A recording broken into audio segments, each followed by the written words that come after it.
کرتا ہے، دوسرا ایکوالٹی کی بات نہیں کرتا ہے، بلکہ فرق یہ ہے کہ اسلام نے اس ایکوالٹی کو جو غلط طور پر جڑ اور مرکزے میں بیٹھی ہوئی تھی، جو آئیڈیولوجیکل سولر سسٹم کا سورج بنی ہوئی تھی غلط طور پر، اس کو وہاں سے اٹھایا ہے اور اس کو اس مقام پر رکھا ہے جہاں پر اس کو رہنا چاہیے، اور اس سینٹرل اور مرکزی مقام پر، اس نیوکلیس کی جگہ پر توحید کو لا بٹھایا ہے. یہ فرق ہے. تو اگر ہم جب سملر ٹرمز سنیں، مثلاً آزادی کی بات سنیں یا ایکوالٹی کی بات سنیں یا یہ بات سنیں، تو ایک فتنہ تو یہ ہے کہ ہم یہ سمجھ لیتے ہیں کہ یہ ہماری ٹرمز نہیں ہیں، اور دوسرا فتنہ یہ ہے کہ ہم سمجھ لیتے ہیں کہ جب یہ ہماری ٹرمز بھی ہیں تو جو بات ہو رہی ہے وہ ہماری بات ہے، حالانکہ وہ بات کرنے والا اس بات کو جس اہمیت کے ساتھ، جس انٹینسٹی کے ساتھ، جن معنوں کے ساتھ بول رہا ہے وہ بالکل الگ اور مختلف معنی اور مفاہیم ہیں. اس فرق کو اگر ہم جان لیں تو ہم بہت سارے جو ہمارے ڈاؤٹس ہیں وہ کلیئر ہو جائیں گے کہ اسلامک ورلڈ ویو در حقیقت اس بات کا نام ہے کہ خدا نے جس چیز کو جو مقام دیا ہے وہ چیز اس مقام پر رکھی جائے، اور اس میں جو جڑ کی حیثیت، جو مرکزے کی حیثیت، جو سورج کی حیثیت حاصل ہے، وہ جو توحید، رسالت اور آخرت والا جو مین بنیادی عقیدہ ہے وہ اس کو حاصل ہے. آپ اس کو توحید کا مرکزہ کہہ سکتے ہیں یا توحید سینٹرک ورلڈ ویو کہہ سکتے ہیں. اس اعتبار سے جب آپ دنیا پر نظر ڈالیں گے تو آپ کو دنیا ایک الگ قسم کی نظر آئے گی. آزادی کا ایک خاص مفہوم آپ کو سمجھ میں آئے گا جس میں فار ایگزامپل ہوموسیکشوالٹی شامل نہیں ہوگی. آپ کو ایکوالٹی کا ایک خاص مفہوم سمجھ میں آئے گا جس میں عورتوں اور مردوں کو بالکل ایک جیسا نہیں کر دیا جائے گا. حقوق دیے جائیں گے دونوں کو، لیکن یہ کہ بالکل یونیفارم نہیں بنا دیا جائے گا ان کو. آپ کو ایکوالٹی اس طرح سے نظر آئے گی. جب آپ تاریخ پر نظر ڈالیں گے تو آپ کو تاریخ کی ابتدا جہالت سے نہیں نظر آئے گی، بلکہ آپ کو تاریخ کی ابتدا اسلام سے نظر آئے گی. تاریخ کا جو تسلسل ہے وہ آپ کو کلاس اسٹرگل کا جو تسلسل ہے وہ نہیں نظر آئے گا، بلکہ اسلام اور جاہلیت کی کشمکش وہاں پر آپ کو نظر آئے گی. تو ورلڈ ویو سے آپ کا جو پورا میننگ کو جنریٹ کرنے کا جو پورا معاملہ ہے وہ بدل کر رہ جائے گا. یہ امپورٹنٹ بات ہے. یہ پہلی بات ہے جو بطور تمہید مجھے عرض کرنی تھی. دوسری بات جہاں سے ہم اپنی اس گفتگو میں انٹر ہوتے ہیں وہ گفتگو ہے یہ کہ جو اسلامک ورلڈ ویو ہے، یہ جو اسلامک ورلڈ ویو ہے جو ابھی بطور یاد دہانی آپ کے سامنے رکھا گیا، جس سے ہم سب بخوبی واقف ہیں، اس ورلڈ ویو کا جو انٹری پوائنٹ ہے وہ رسول ہے. یعنی وہ رسول آپ کو اس اسلامک ورلڈ ویو، اس توحید سینٹرک ورلڈ ویو میں لے کر آتا ہے، اور اس کی جو مختلف اصطلاحات ہیں، اس کے جو مختلف مقامات ہیں، اس کے جو مختلف پلانٹس ہیں، اور اس میں جو توحید کا اصل مفہوم ہے اور خدا کو ماننے کا جو اصل مفہوم ہے، وہ ساری چیزوں سے جو واقف کراتا ہے وہ رسول ہے. تو اسی لیے کئی مرتبہ یہ ذہن میں خیال آ جاتا ہے کہ اگر ہم توحید، رسالت اور آخرت کی بات کرتے ہیں، لیکن اگر ٹیکنیکلی دیکھیں تو انسان کی نجات کے لیے تو توحید اور آخرت کافی ہونی چاہیے، کیونکہ ایک کے ذریعے انسان کو یہ پتہ چل جائے گا کہ مجھے کس کی بندگی کرنی ہے، کس کی اطاعت کرنی ہے، کس کے احکام کو ماننا ہے، اور ایک کے ذریعے یہ احساس میرے اندر پیدا ہو جائے گا کہ مجھ کو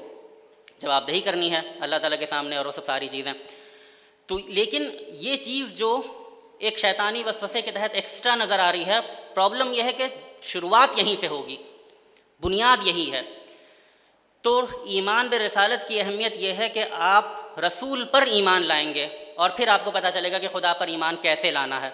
خدا ہے کون، خدا کی بات کیا ہے، خدا کے احکام کیا ہیں، آخرت کا کون سا تصور صحیح تصور ہے. تو رسول کو مائنس کیجئے اور آپ کی توحید اور آپ کی آخرت کے تصورات گڑبڑ آ جائیں گے، آپ کبھی راہ راست پر قائم نہیں ہو سکتے ہیں. یہ اہمیت ہے رسول کی.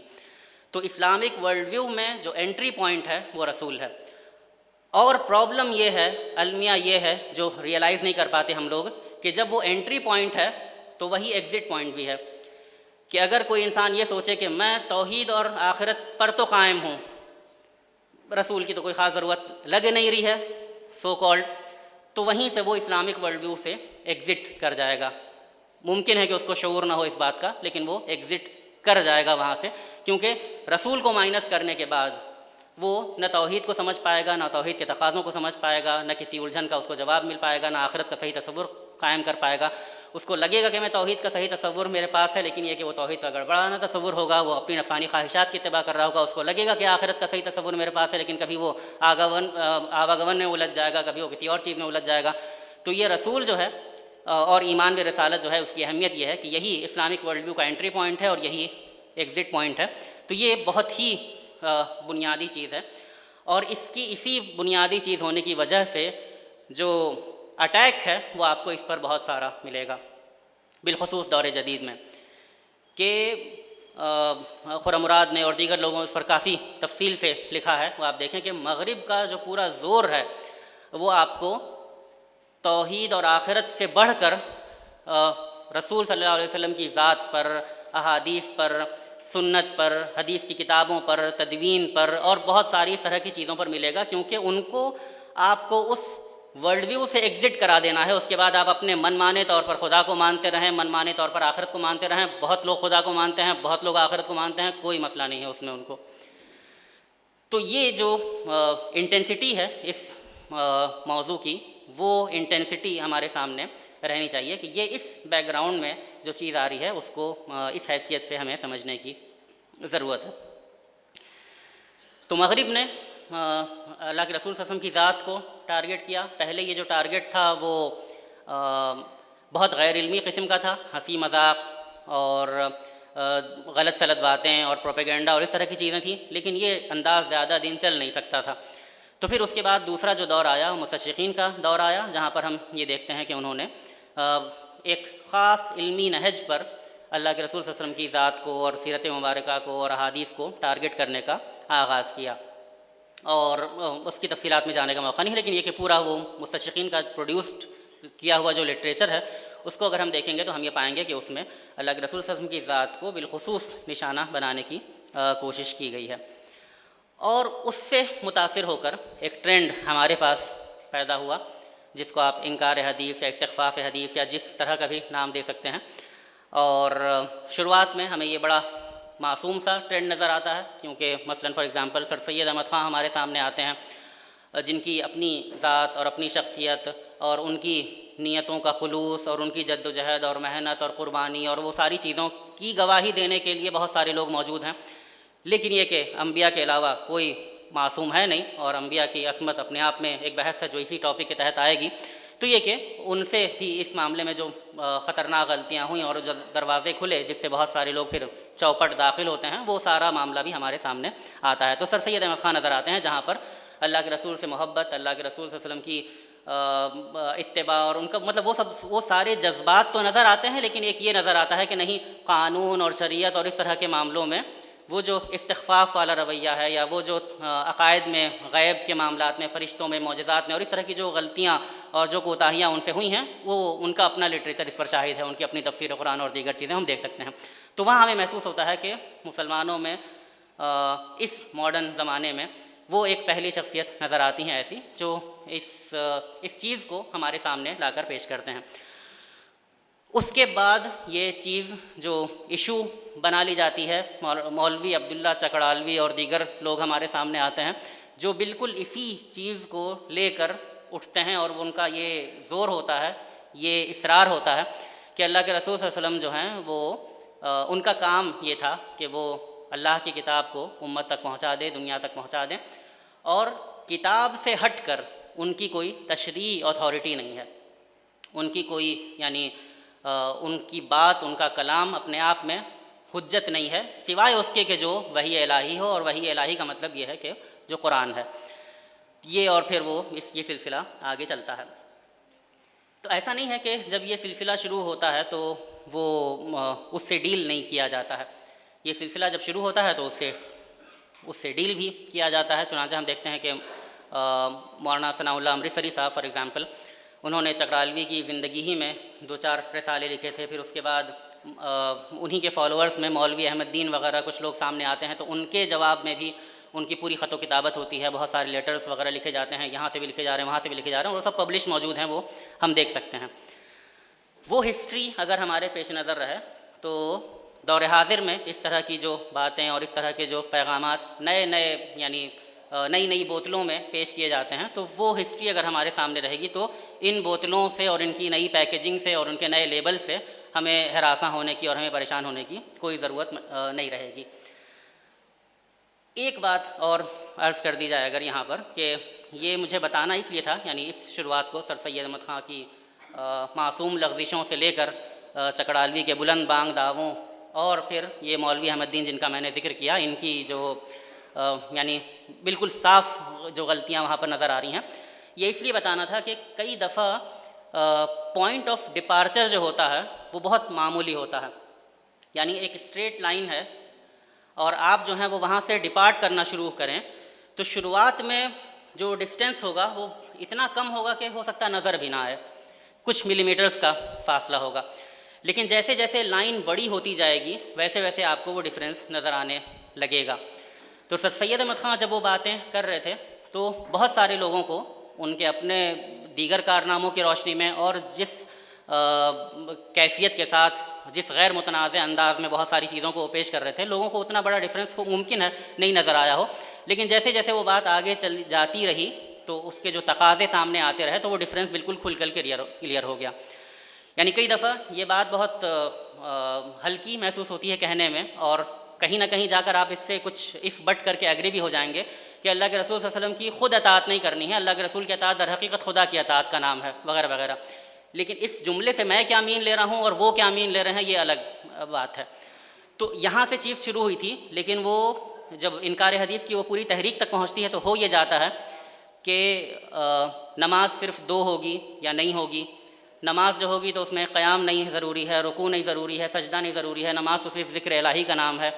وضو نہیں ضروری ہے، تیمم نہیں ضروری ہے، غسل جنابت نہیں ضروری ہے، اور پتہ نہیں کہ بہت ساری چیزیں۔ کیوں ہو رہا ہے یہ؟ کیونکہ حدیث کی تشریعی حیثیت کا انکار کیا جا رہا ہے، اور یہ مذاق نہیں ہے، یہ لاجیکل کنکلوژن ہے کہ اگر آپ کا سفر کچھ خاص بنیادوں سے شروع ہو رہا ہے تو آپ کی منزل وہی ہے جہاں پر یہ چیز پہنچ رہی ہے۔ تو ممکن ہے کہ آپ یعنی کوئی آدمی پوائنٹ آف ڈپارچر کے بالکل اس والے حصے میں ہو تو اس کو لگ رہا ہو کہ نہیں میں تو حق سے ایک دم یہیں پہ ہوں، حق تو یہیں ہے میرے پاس، لیکن وہ پوائنٹ آف ڈپارچر ہے جس پر اگر آپ آگے بڑھتے چلے جائیں گے تو پھر وہ جو ڈسٹینس ہے، وہ جو فاصلہ ہے وہ آپ کو واضح ہو کر دکھے گا۔ تو تاریخ کا یہ جو سبق ہے وہ ہمارے سامنے ہے کہ جب آپ اس طرح سے ایک پوائنٹ آف ڈپارچر کا سفر شروع کرتے ہیں تو کس طرح سے وہ ڈسٹینس سامنے آتا ہے، اور یہ بہت بڑی بیوقوفی ہوگی لوگوں کی یا کسی کی بھی جو یہ کہے کہ میں یہ غلطی خود کر کے دیکھوں گا کہ یہ ہوتا ہے کہ نہیں ہوتا ہے، کہ انسان کی مہلت عمر محدود ہے اور ہر وہ انسان بیوقوف ہے جو ہر غلطی کو خود کرنے پر مصر ہو اور ہر غلطی خود کر کے سیکھنا چاہتا ہو۔ عقل مند وہ ہیں جو تاریخ سے سبق حاصل کریں اور دوسروں کی غلطیوں سے سبق حاصل کریں تاکہ خود نئی غلطیاں کریں، نئے اسباق سیکھیں۔ تو یہ کہ تاریخ کی اس غلطی سے سبق سیکھنا بہت زیادہ ضروری ہے۔ تو یہ جو ابتدائی باتیں تھیں میری وہ یہاں پر وہ کنکلوڈ ہو رہی ہیں۔ اس کے بعد جو اگلا حصہ ہے ہمارا وہ دلائل حجت حدیث کے حوالے سے جو ہمارے پاس لٹریچر ہے اس لٹریچر کی جو کچھ اصولی باتیں ہیں وہ آپ کے سامنے مجھے پیش کرنی ہے، لیکن یہ کہ اس کو پیش کرنے سے پہلے میں 5 منٹ آپ لوگوں کو دوں گا خود قرآن کے ایک خاص حصے کا مطالعہ کرنے کے لیے، تاکہ قرآن کی وہ ساری آیات پیش کرنا مشکل ہے، لیکن قرآن کے اس حصے کو آپ پڑھیں ابھی اگلے 5 منٹ میں، اور پھر اس کے بعد خود اپنے کنکلوژنز ڈرا کریں اور دیکھیں کہ حدیث کے حجت ہونے کے حوالے سے، رسول کے فیصلوں کے، رسول کی بات کے، رسول کے اسوے کے حجت ہونے کے حوالے سے کیا کوئی پرٹیکولر گائیڈ لائن آپ کو وہاں پر مل رہی ہے، اور جو بھی سوالات ذہن میں ہوں ان کو اس فریم ورک میں فریم کرنے کی کوشش کیجیے۔ جو پورشن ہے جو میں آپ کے سامنے رکھ رہا ہوں بہت مختصر سا پورشن، سورہ نساء نکالیے، سورہ نساء کی آیات 59 to 70، 59 سے 70، ان آیتوں کا مطالعہ کیجیے، نوٹس بنائیے، اگلے 5 سے 6 منٹ میرے خیال میں اس کے لیے کافی ہیں، اور ان کو اپنے سامنے محفوظ رکھ لیجیے۔ اس پر ہم کچھ اگر ممکن ہوا تو ڈسکشن بھی کر لیں گے۔ ایم ہمارا یہ ہے کہ قرآن کی ساری آیات کا تو ہم مطالعہ نہیں کر سکتے جو اس تعلق سے ہیں، لیکن یہاں پر کچھ بہت اصولی قسم کی باتیں ہمیں مل جائیں گی جس کی روشنی میں ہم اس ٹاپک کو آگے لے کر چلیں گے۔ سورہ نساء یعنی سورہ نمبر 4 آیت نمبر 59 to 70 نکالیے، شروع کیجیے۔ ان آیات سے اصولی تعلیم کیا مل رہی ہے اس موضوع کے حوالے سے؟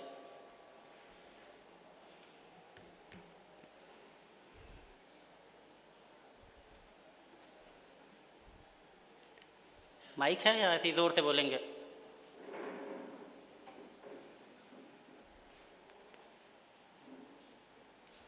جی لے لیجیے، سب کو آسانی رہے گی۔ پہلی تعلیم تو یہ دی گئی ہے کہ اگر آپ اپنا آپ کو مسلمان کہتے ہیں تو اس کے اور مسلمان کہتے ہیں تو اس میں اللہ کے ساتھ میں پیارے نبی صلی اللہ علیہ وسلم کی اطاعت ضروری ہے،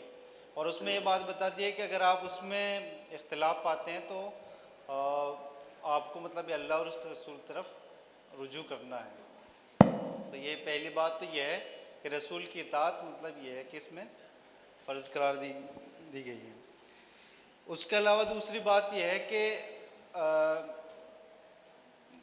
انسان کے مطلب بہک جانے کی جو اصل چیز بتائیے وہ یہی بتائیے کہ اللہ اور اس کے رسول کی اطاعت اگر ہم نے نہیں کی تو انسان کے دل کے جو حالات ہیں وہ کس طریقے سے بات کر رہا ہے تو وہ تو اللہ تعالیٰ جانتا ہے. لیکن اصل اصول جس کے اندر یہی بات بتائی گئی ہے کہ انسان کی دنیا اور آخرت کی کامیابی اللہ اور رسول کی اطاعت میں ہی ہے. ٹھیک ہے جی. اور کوئی ان آیات سے اصولی تعلیم کیا ملتی ہے؟ جی السلام. اطاعت رسول کو اطاعت رسول اور اللہ تعالیٰ کی اطاعت کو پہلی آیت میں ایمان سے جوڑ دیا گیا ہے کہ ایمان کا ہی یہ جز ہے کہ آپ اللہ کے رسول کی اطاعت کریں گے. پھر ایک آگے کی ایک چند آیتوں میں اگر ہم دیکھیں تو وہ جس میں بتایا گیا کہ ان سے کہا جاتا ہے کہ ان چیزوں کی طرف اللہ نے جو نازل کی ہے اور رسول کی طرف آؤ. تو اس کے آگے مشرکوں یا کافروں کا نہیں تو ان منافقوں کا رویہ یہ ہوتا ہے کہ جو منافقوں کو ایڈریس کیا گیا ہے تو وہ ایک اہم نقطہ اس حوالے سے لگ رہا ہے. ایکسپلین کیجئے کیا ایڈریس کیا گیا ہے؟ منافقوں کا جو لفظ استعمال کیا گیا ہے مطلب ایسا رویہ منافقوں کا ہوتا ہے کیسا؟ جو اللہ کے رسول کی طرف جب بلایا جاتا ہے کتاب کی طرف جب بلایا جاتا ہے ٹھیک ہے تو اس سے وہ مکرتے ہیں. جی. اور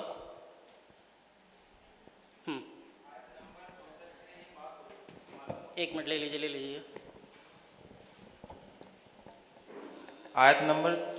64 سے بات واضح ہوتی ہے کہ اللہ کے حکم سے نبیوں کو اس لیے بھیجا جاتا ہے تاکہ لوگ ان کی اطاعت کریں. یہ اللہ کے حکم سے ہے کہ لوگ ان کی اطاعت کریں. جی ٹھیک ہے.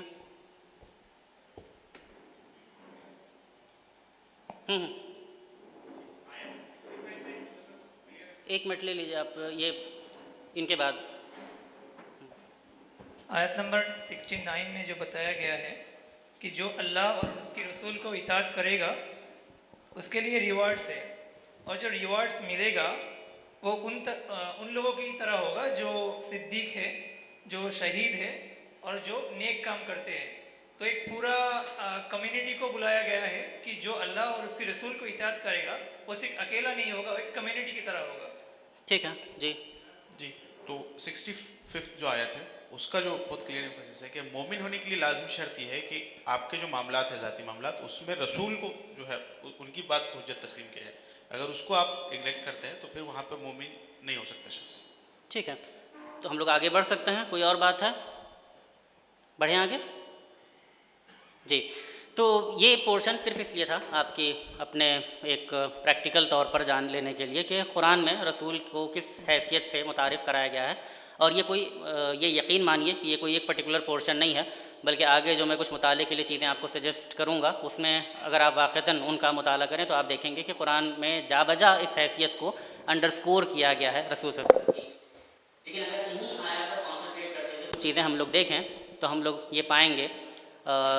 کہ فار ایگزامپل یہاں پر جو 59 آیت ہے اس کی اہمیت یہ ہے کہ اللہ کی اطاعت اور رسول کی اطاعت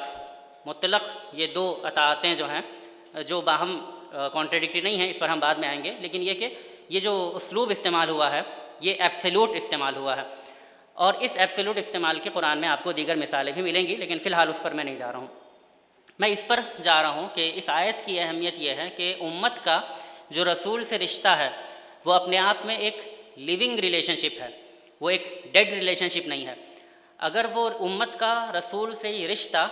رسول کے وصال کے ساتھ ختم ہو گیا ہوتا تو یہ ایک ڈیڈ ریلیشن شپ ہوتی اور اس آیت کا جو ریلیونس ہے وہ اچھا خاصا, یعنی اگر آپ ختم نہیں کہہ رہے ہیں تو متاثر ہو گیا ہوتا. لیکن یہ آیت جو ہے وہ امت کے ایک لیونگ ریلیشن شپ کو اللہ کے رسول سے اسٹیبلش کر رہی ہے اور وہ لیونگ ریلیشن شپ کا مطلب یہ ہے کہ رسول بذات خود اگر موجود نہ بھی ہوں تو بھی یہ کہ ان کی تعلیمات, ان کے اقوال, ان کی سیرت, ان کی زندگی اور ان کا اسوہ, ان کا نمونہ اور ان کی سنت ہمارے پاس موجود ہے. تو وہ انٹریکشن جو اس وقت ایسے ہوتا تھا وہ انٹریکشن آج بھی ان ایسنس ہو سکتا ہے کیونکہ رسول صلی اللہ علیہ وسلم کی تعلیمات اور ان کی سنتیں اور ان کی احادیث اور ان کی جو سیرت ہے وہ اپنے آپ میں محفوظ ہے. تو یہ جو لیونگ ریلیشن شپ ہے، یہ لیونگ ریلیشن شپ کی طرف امت کی رہنمائی کی گئی ہے. اور یہ امت کی رہنمائی اس لیے نہیں کی گئی ہے کہ برکت حاصل کرنا ہے تو حاصل کر لو، تو سیرت پڑھ لو یا ایسا کر لو ویسا کر لو. زندگی میں جب مسئلے کا سامنا ہو تو تم کو وہاں پر جانا ہے. یہ لازم و ملزوم کر دیا گیا ہے کہ جب کوئی تنازع تم کو پیش آئے، جب کوئی مسئلہ تم کو پیش آئے، جب کوئی الجھن تم کو پیش آئے تو اس کے حل کے لیے تم کو رجوع کرنا ہے اللہ کی طرف اور اللہ کے رسول کی طرف. تو یہ پتہ چلتا ہے کہ اس لیونگ ریلیشن شپ کی اپنے آپ میں کتنی امپورٹنس ہے. اور جو لوگ اس منصب کو گرانا اور گھٹانا چاہ رہے ہیں، در حقیقت وہ قرآن کو ہی بلند نہیں کر رہے ہیں بلکہ وہ قرآن کے بھی خلاف جا رہے ہیں اپنے آپ میں. تو یہ 59 کی بیوٹی ہے. اس کے ساتھ ہی ہم دیکھتے ہیں کہ جیسا کہ ایمفیسائز کیا گیا کہ جب ذرا اگلی آیتوں پر پہنچتے ہیں تو یہ بات آتی ہے کہ رسول کی طرف جب بلایا جاتا ہے تو یہ رویہ منافقین کا ہوتا ہے کہ وہ کترا کر نکل جاتے ہیں. اس کے آگے یہ بتایا گیا کہ رسول کی جو اطاعت ہے وہ در حقیقت اللہ کی اطاعت ہے. کیوں؟ کیونکہ اللہ نے اس کی اطاعت کا حکم دیا ہے، کیونکہ رسول ہی وہ دروازہ ہے جس کے تھرو انسان خدا تک پہنچتا ہے، جس کے تھرو انسان وحی الہی تک پہنچتا ہے، جس کے تھرو انسان قرآن تک پہنچتا ہے. تو وہ اطاعت جو ہے وہ اپنے آپ میں ایبسلیوٹ ہے، اور وہ ایبسلیوٹ اس لیے ہے کیونکہ اللہ نے اس کو وہ درجہ دیا ہے. تو وہ وما ارسلنا من رسول الا لیطاع باذن اللہ، کہ اذن خداوندی کی بنا پر رسول کی اطاعت کی جانی ہے، اور یہی اللہ تعالیٰ کا فیصلہ ہے. اس کے آگے بڑھ کر یہ بتایا جاتا ہے کہ تمہارا رویہ، وہ جو لیونگ ریلیشن شپ ہے اس میں کس مقام پر تم کو ہونا چاہیے. وہ مقام کیا ہے؟ وہ مقام یہ ہے کہ ہم اپنے باہمی اختلافات میں، اپنے تنازعات میں، اپنے فیصلوں میں، اپنی الجھنوں میں اللہ کے رسول کو فیصلہ کرنے والا بنائیں، اور جو فیصلہ آ جائے وہاں سے اس سے دل میں بھی برا نہیں لگنا چاہیے. یہ منصب ہے رسالت کا. یعنی اگر دل میں بھی برا لگ رہا ہے، دل میں کوئی تنگی ہے، دل میں کوئی کسک ہے، تو وہاں پر علاج کرنے کی ضرورت ہے، اس کو ٹھیک کرنے کی ضرورت ہے، ورنہ یہ وہ پورا ایمان کو غارت کر دینے والی بات ہے. تو یہ اسٹیٹس ہے، یہ درجہ ہے. اسی طرح جب مقاصد نبوت کے حوالے سے بھی ہم باتیں دیکھتے ہیں تو قرآن سورہ بقرہ میں، سورہ آل عمران میں تلاوت، تزکیہ، کتاب و حکمت کی تعلیم اور بہت ساری ایسی چیزیں ملتی ہیں جو بیونڈ قرآن آپ کو نظر آتی ہیں. اور وہ جو جس آیت کے ساتھ ہم نے اس گفتگو کی شروعات کی تھی کہ اللہ تعالیٰ نے اپنی محبت کو اللہ کے رسول کی اطاعت کے ساتھ جو ہے وہ مشروط کر دیا ہے. تو یہ سب جو باتیں ہیں اس سے ہمیں پتہ چلتا ہے کہ ایمان بالرسالت جو ہے، اور خود قرآن میں اور اللہ کے رسول صلی اللہ علیہ وسلم کی رسالت پر جو ایمان لانے کی بات کہی گئی ہے اس کی انٹینسٹی کیا ہے، اور کس طرح سے یہ جو اللہ کے رسول صلی اللہ علیہ وسلم کے فرمودات ہیں اور ان کے ارشادات ہیں اور ان کے احکامات ہیں اور ان کی سنتیں ہیں، اس کی اپنے آپ میں اس کی حجیت کی ایک دلیل بنتی ہیں. اس کے بعد جو دوسری دلیل کے طور پر ہمارے سامنے بہت باتیں پیش کی جاتی ہیں، ان کو ہم عصمت انبیاء کے عنوان کے تحت یکجا کر سکتے ہیں، جس کی تفصیلات اور اس کی تشریحات میں تو ہمارے علماء کرام کے درمیان اور اسلاف کے درمیان کچھ اختلافات ہوئے ہیں، لیکن جس بات پر اتفاق ہے وہ یہ اتفاق ہے کہ ایک نبی اپنی نبوی ذمہ داریوں کو ادا کرتے ہوئے، قرآن اور حکم الہی اور وحی الہی کی توضیح و تشریح کرتے ہوئے، وہ جو ہے وہ کسی غلطی کا مرتکب نہیں ہو سکتا، اس کو کسی غلطی پر قائم رہنے نہیں دیا جاتا. اس اعتبار سے جب ہم دیکھیں اور ہمارے سامنے وہ احادیث آتی ہیں جس میں اللہ کے رسول صلی اللہ علیہ وسلم نے یہ کہا کہ مجھ سے سیکھ لو، مجھ کو دیکھ لو، مجھے جبریل نے یہ بتایا ہے، یہ اللہ نے کہا ہے، قرآن کے علاوہ کی جو باتیں ہیں حدیث قدسی وغیرہ، تو ان سب سے یہ پتہ چلتا ہے کہ عصمت انبیاء کو اگر تسلیم کرنے کا ایک بنیادی اور لازمی تقاضا یہ ہے کہ ہم سنت کو اور اللہ کے رسول صلی اللہ علیہ وسلم کے فرمودات کو اور احادیث کو ایک سورس کے طور پر تسلیم کریں، اور وہ سورس اپنے آپ میں ایک اوتھینٹک اور ایک انڈیپینڈنٹ سورس رہے گا.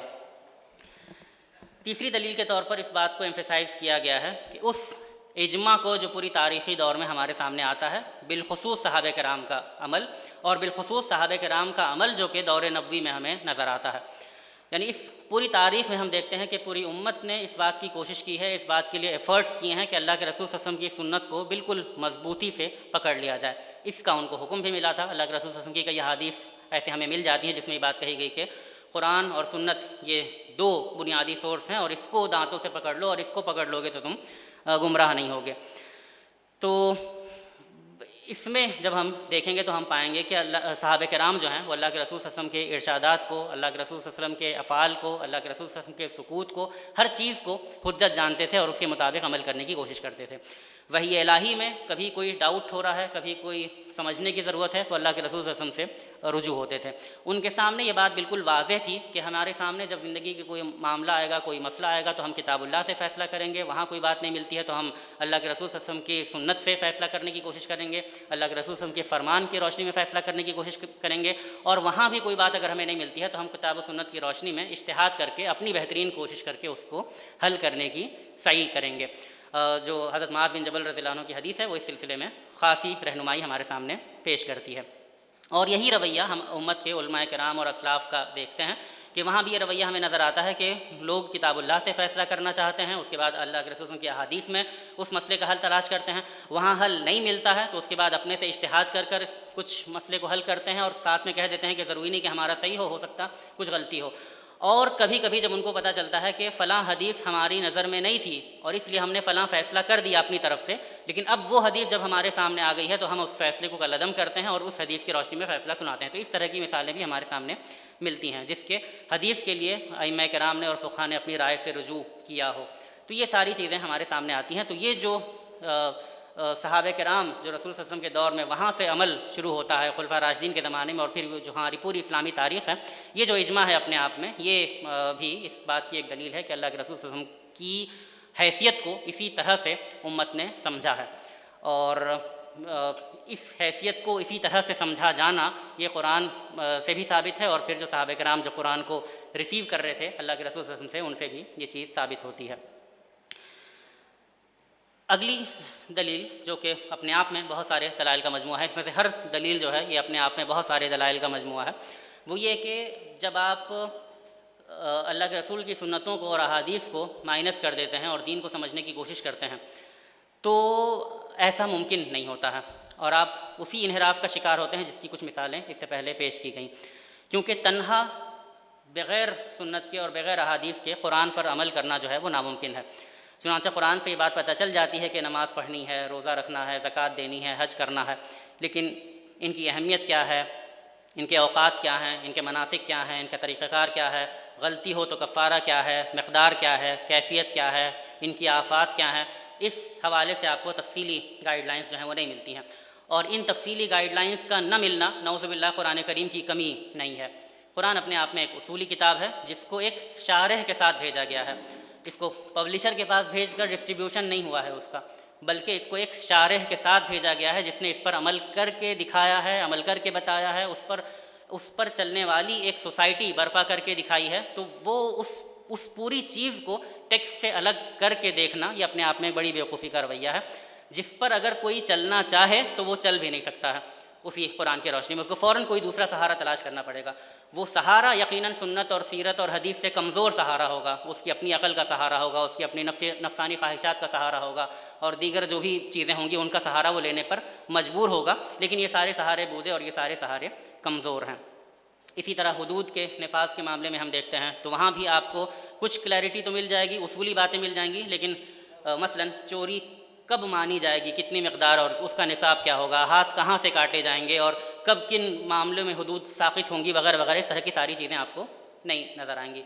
تو قرآن اپنے آپ میں اصولی اور مجمل احکام کا مجموعہ ہے جس کی تشریح جو کی جائے گی وہ اللہ کے رسول صلی اللہ علیہ وسلم کی زندگی، ان کی سیرت، ان کے اقوال، ان کے فرمودات اور ان کی سنتوں کی روشنی میں اس کی تشریح کی جائے گی۔ یہ ان معنوں میں ہمارے فقہا کی وہ رائیں ہمیں ملتی ہیں جن کو آؤٹ آف کنٹیکسٹ بہت بھونڈے انداز میں کچھ لوگ پیش کرتے ہیں۔ مثلا امام ابو حنیفہ جب کہتے ہیں کہ اگر حدیث نہ ہوتی تو ہم میں سے کوئی قرآن نہ سمجھتا، تو نعوذ باللہ وہ حدیث کے درجے کو قرآن سے اوپر نہیں کر رہے ہیں، وہ یہ بتا رہے ہیں کہ حدیث قرآن کو سمجھنے کے لیے ناگزیر ہے۔ جب امام اوزاعی کہتے ہیں کہ سنت قرآن پر فیصلہ کرنے والی کتاب ہے، تو وہ سنت کو قرآن سے اوپر نہیں لے جا رہے ہیں، وہ یہ بتا رہے ہیں کہ قرآن کے لیے سنت کی جو تشریح ہے یا سنت کی جو شرح ہے وہ ناگزیر ہے، اس کو آپ ہٹا دیں گے تو آپ گمراہ ہو جائیں گے۔ تو یہ کچھ بنیادی دلائل تھے جو ہمارے سامنے آتے ہیں، جو اپنے آپ میں بہت سارے دلائل کا مجموعہ ہے۔ کچھ کتابیں اور اس طرح کی چیزیں جو میں ریکمینڈ کروں گا، آپ اس میں سینکڑوں اور دسیوں دلائل ملیں گے، لیکن ان میں سے بہت ساری چیزوں کو سمیٹ کر اپنی گفتگو کو اصولی نوعیت تک میں نے رکھنے کی کوشش کی ہے۔ اب آخری حصے میں ہماری گفتگو کے، جس کے بعد ہم اوپن کر دیں گے فلور ڈسکشن کے لیے، وہ ہے کہ وہ شبہات کیا ہیں جو کریٹ کیے جاتے ہیں عام طور پر، جس کے ذریعے اس بات کو متاثر کرنے کی کوشش کی جاتی ہے، یا اس امت کا یہ جو اصولی سٹینڈ رہا ہے حدیث و سنت کے حوالے سے، اس کو پرابلمٹک بنانے کی، پرابلمٹائز کرنے کی کوشش کی جاتی ہے۔ تو اس میں سے ایک دلیل یہ ہمارے سامنے آتی ہے کہ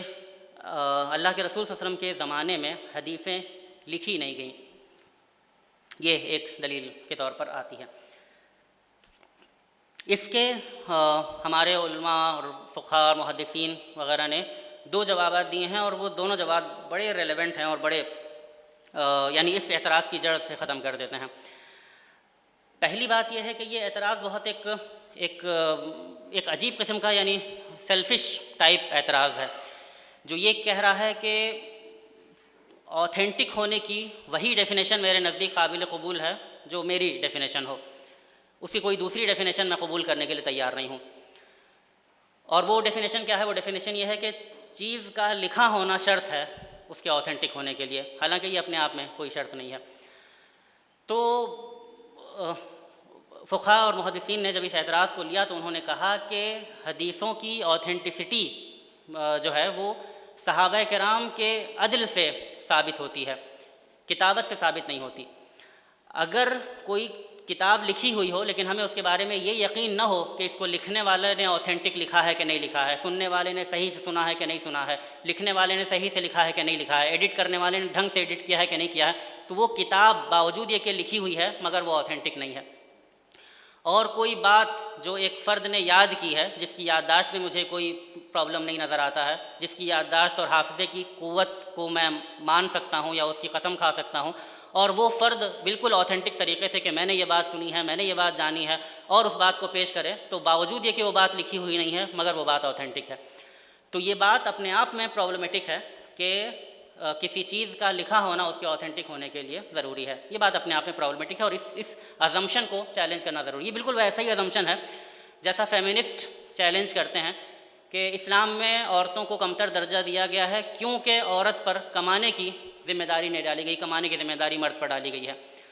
اس اعتراض میں ایک انفیریورٹی کمپلیکس اور ایک ایپسٹیمولوجیکل پرابلم شامل ہے، کیونکہ اعتراض یہ بھی ہو سکتا تھا کہ اسلام نے مردوں کے ساتھ ناانصافی کی ہے کیونکہ ان کو گھر پہ رہنے کا حق نہیں دیا ہے، اور وغیرہ وغیرہ اور ساری چیزیں، لیکن یہ اعتراض نہیں ہوتا ہے۔ اعتراض وہ والا ہوتا ہے یعنی آپ آلریڈی ایک چیز کو سپیریئر جان رہے ہیں اور پھر اس کے حساب سے اعتراض کر رہے ہیں اور الگ اعتراض کرنے کی کوشش کر رہے ہیں، تو یہ اپنے آپ میں ایک پرابلم ہے۔ تو اس ایپسٹیمولوجیکل پرابلم کو آئیڈینٹیفائی کرنا ضروری ہے کہ آتھینٹک کی تمہاری ڈیفینیشن پر اترنا قرآن و حدیث کے لیے ضروری نہیں ہے، ورنہ کہنے والا یہ بھی کہہ سکتا ہے کہ جس طرح سے موسیٰ علیہ السلام کو آسمان سے تحریر نسخہ لا کر دیا گیا تھا، قرآن کو ویسا تحریر نسخہ کیوں نہیں لا کر دیا گیا جبریل علیہ السلام کی ذریعے سے؟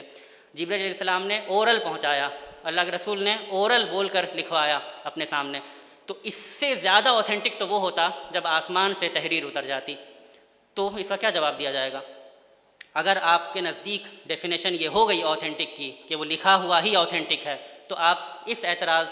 کو کیوں نہیں مانیں گے؟ یعنی یہ تو آپ منمانی کریں گے اس حساب سے۔ تو بات اصل وہی ہے کہ لکھا ہونا آتھینٹک کا وہ نہیں ہے، آتھینٹک ہونے کی جو شرائط ہیں کہ قابل وثوق ذریعے سے اس یادداشت پر آپ بھروسہ کر سکیں، اس قوت حافظہ پر آپ بھروسہ کر سکیں، اس شخص پر آپ بھروسہ کر سکیں، یہ عدالت اگر ثابت ہو جاتی ہے تو اس کے بعد وہ چیز قابل بھروسہ ہے، پھر چاہے وہ لکھ کے آ رہی ہو یا چاہے وہ بول کر آ رہی ہو۔ تو یہ جو پوائنٹ ہے اپنے آپ میں سمجھنے کی ضرورت ہے، اس کو بہت اچھے سے ایکسپلین کیا ہے ہمارے اسلاف نے، ان کتابوں کا جو میں حوالہ آپ کے سامنے دوں گا تو وہ آپ کو آ جائے گا۔ لیکن یہ میں فلسفیانہ جواب آپ کو سمجھا رہا تھا۔ آپ کو ڈاکٹر حمید اللہ اور دوسرے لوگوں کی تحریریں جب آپ پڑھیں گے تو آپ کو پتہ چلے گا کہ یہ بات بھی صحیح نہیں ہے کہ اللہ کے رسول صلی اللہ علیہ وسلم کے زمانے میں احادیث لکھی نہیں گئی تھیں۔ احادیث لکھی گئی تھیں، یہ الگ بات ہے کہ وہ اہتمام آپ کو نہیں نظر آئے گا، اور اس کے آبویس ریزنس ہیں کہ جو قرآن کے لکھنے اور قرآن کے اہتمام کا ہے، یہ تو ضروری نہیں ہے، یہ ہم ڈیمانڈ بھی نہیں کرتے، یہ ڈیمانڈ غیر معقول ہے۔ لیکن یہ کہ احادیث کو لکھنے کا اہتمام بہرحال ہو رہا تھا، اور اس کے ثبوت جو ہیں وہ ہیں، اس کی پوری تفصیلات ہیں۔ اور ڈاکٹر محمد حمید اللہ نے ایک کام یہ کیا ہے کہ حضرت ابو ہریرہ رضی اللہ عنہ کے ایک شاگرد نے، جنہوں نے ان سے سن کر نوٹس بنائے تھے، اس ڈائری کو دریافت کر کے اس کو ایڈٹ کر کے چھاپ دیا ہے، اور اس ڈائری نے جو ایڈٹ ہو کے چھپی ہے اس نے یہ اس اعتراض کا قلاقمہ کر دیا ہے کہ اللہ کے رسول صلی اللہ علیہ وسلم کے وصال کے 200 سال بعد احادیث ترتیب پائی ہیں، اور یہ جو بخاری اور مسلم ہیں یہ بہت بعد کے لوگ ہیں، اور بیچ کا یہ جو گیپ ہے 150-200 سال کا، اس میں بہت خرد برد ہو گئی ہے۔ تو پتہ چلا کہ یہ بالکل عہد نبوی میں جا کر انٹر ہو جاتی ہے یہ بات، اور وہ حدیثیں بالکل سملر ہیں جو بخاری میں ہیں اور جو اس ڈائری میں ہیں، اور وہ سب ساری چیزیں ملتی ہیں۔ تو صحیفہ حمام ابن منبہ وغیرہ کے جو مقدمہ ہے، اگر ہم اس کو پڑھ لیں تو اس اعتراض کی اپنے آپ میں قلعی کھل جاتی ہے کہ یہ اعتراض جو کہ ایپسٹیمولوجیکل پرابلمٹک ہے لیکن وہ صحیح بھی نہیں ہے اپنے آپ میں۔ تو یہ بات یہ کہیں اسٹینڈ نہیں کرتا یہ اعتراض، نہ فلسفیانہ طور پر نہ تاریخی طور پر، کہ احادیث جو ہیں وہ عہد نبوی میں نہیں لکھی گئی تھیں۔ اس کے بعد دوسرا شبہ یہ وارد کیا جاتا ہے، بڑے شبہات کو ہم لے رہے ہیں، کہ احادیث جو ہیں وہ لفظاً نہیں بتائی گئی ہیں بلکہ معناً بتائی گئی ہیں۔ یہ اعتراض بھی اپنے آپ میں پرابلمٹک ہے اگر ہم ذرا غور کر لیں چیزوں پر۔ تو مثلاً یہ کہ اللہ کے رسول صلی اللہ علیہ وسلم سے جو اقوال منسوب ہیں، جو جوامع الکلم منسوب ہیں، جو اذکار منسوب ہیں، جو دعائیں منسوب ہیں، جو حدیث قدسی منسوب ہے، عام طور پر یہ ہے اس میں کہ یہ لفظاً روایت کی ہیں، صحابہ نے اس کو یاد کرنے کا اہتمام کیا ہے اور اس کو ہم تک پہنچایا ہے۔ کئی دفعہ ایسا ہوا ہے کہ ایک سوال کے متعدد جواب خود اللہ کے رسول نے دیے ہیں، وہ روایت کے فرق نہیں ہیں، وہ اس کو کنٹیکس اور حالات سے سمجھا جا سکتا ہے، تو وہ بھی جو ہے وہ روایت کی غلطی نہیں ہے۔ لیکن حدیث میں صرف فرمودات شامل نہیں ہیں، صرف اقوال شامل نہیں ہیں، افعال بھی شامل ہیں، سکوت بھی شامل ہے۔ تو جب یہ چیز شامل ہے تو اس کے لیے لفظ جو ہے وہ تو راوی اپنا ہی لفظ لائے گا۔ تو یہ اعتراض بھی جب آپ دیکھیں گے، اس کی ڈیپتھ میں جائیں گے تو آپ کو پتہ چلے گا کہ یہاں پر ایسا کوئی پرابلم نہیں نظر آتا جس کی وجہ سے آپ احادیث کے اتنے بڑے اتنے اوتھینٹک ذخیرے کو اس سے اپنے آپ کو محروم کر لینا چاہیں گے۔ اگلا اعتراض یہ سامنے آتا ہے جو کہ بہت بار ہمارے سامنے پیش کیا جاتا ہے کہ ایک آدمی کی بات، ایک راوی کی بات کیسے ہم لوگ مان لیں، خبر واحد جو ہے وہ کیسے حجت ہو جائے گی۔ یہ بھی اپنے آپ میں پرابلم ہے۔ پرابلم اس بات میں ہے کہ رسول خود ایک ہے اور اس کے تھرو پورا دین لے لیا آپ نے، تو اس رسول کی بات اگر اوتھینٹک طور پر آ رہی ہے، آپ نے تو بس یہ دیکھا نا کہ رسول اوتھینٹک ہے کہ نہیں ہے، رسول سچ بولنے والا ہے کہ نہیں ہے، رسول کے کردار میں کوئی شک ہے کہ نہیں ہے، اور اس کردار کو دیکھ کر آپ نے اس کی بات مان لی۔ تو اسی طرح دیکھا یہ جائے گا کہ بولنے والا جو بات رسول سے منسوب کر رہا ہے وہ کون ہے، اس کا درجہ کیا ہے، وہ صحیح بول رہا ہے کہ غلط بول رہا ہے، وہ کیا بات کر رہا ہے، اور اس عدالت کے ثابت ہونے پر آپ کو اس حکم کو ماننا چاہیے۔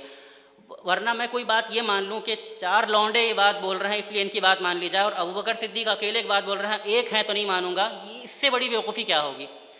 تو اسی لیے یہ بات کہی جا رہی ہے کہ آپ یہ جو عجیب و غریب قسم کی ڈیموکریسی ہم نے اپنے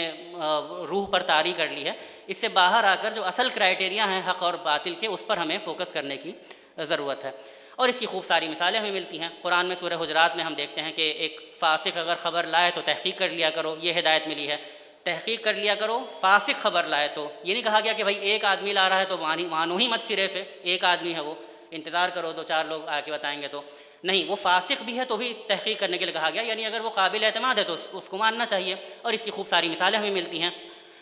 آتا ہے کہ تحویل قبلہ کا جب حکم ہوا تو لوگ نماز پڑھ رہے تھے اور منادی نے اعلان کرنا شروع کیا کہ اللہ کے رسول صلی اللہ علیہ وسلم پر یہ حکم ہوا ہے اور ایسا ہوا ہے، تو لوگ عین نماز میں گھوم گئے۔ کسی نے نہیں کہا کہ بھائی 2-4 لوگ آ کر بولیں گے تب ہم مانیں گے، ایک آدمی کیوں مان لیں، مطلب اور اس طرح کے بہت سارے دلائل ہمارے جو فقہاء نے اور محدثین نے دیے ہیں۔ اور یہی معاملہ اس پر بھی صادق آتا ہے کہ صحابہ کرام نے دین پھیلانے کے لیے ہر طرف وہ پھیل گئے، تو جہاں جہاں وہ گئے وہاں پر ان کی حدیثیں لوگوں نے لیں، کسی نے یہ انتظار نہیں کیا کہ 2-4 لوگ جب آئیں گے تب ہم ان کی بات کو مانیں گے۔ تو یہ جو کرائٹیریا ہے کہ ہم ایک کی بات اوتھینٹک بھی ہو تو بھی نہیں مانیں گے، ایک کی بات مضبوط ہو تو بھی ہم نہیں مانیں گے، یہ عجیب قسم کی ضد ہے جس سے ایک عقلمند آدمی کو مبرہ ہونا چاہیے۔ چوتھا اعتراض وارد ہوتا ہے کہ کچھ احادیث میں اپنے آپ میں کانٹرڈکشنز ہیں، احادیث متعارض ہیں آپس میں، لیکن یہ کہ اس کی بھی جب ہم ڈیپتھ میں جائیں گے تو ہم پائیں گے کہ اخلاق اور معاملات اور دیگر چیزوں کی بہت بڑا ذخیرہ ہے احادیث کا، جو اپنے آپ میں جس میں تعارض نہیں ہے، اور جن احادیث میں کبھی اگر ہمیں کوئی کانٹرڈکشن دکھتا بھی ہے تو بھی اس کے جو اصول محدثین نے وضع کیے ہیں، تقدیم و تاخیر کے، ناسخ و منسوخ کے، یا کنٹیکسٹ میں کسی چیز کو دیکھا جائے تو ان اصولوں کی روشنی میں ان اختلافات کو بہت اطمینان کے ساتھ حل کیا جا سکتا ہے۔ پانچواں اور ایک بڑا اعتراض یہ آتا ہے کہ احادیث کے ذخیرے میں بہت ساری موضوع گڑھی ہوئی احادیث شامل کر دی گئی ہیں۔ تو یہاں پر ذرا ٹھہر کر اگر ہم غور کریں تو کھوٹے سکوں کا وجود در حقیقت کھرے سکوں کے کھرا ہونے کا ثبوت ہے، کیونکہ کوئی آدمی محنت نہیں کرے گا نقلی روپیہ بنانے کی جو چل ہی نہ رہا ہو مارکیٹ میں، تو اگر حدیث کی کوئی اہمیت نہیں ہوتی تو یہ موضوع روایات بھی نہیں ہوتی. تو یہ موضوع روایات لائی گئیں کیونکہ احادیث کی اہمیت ہے.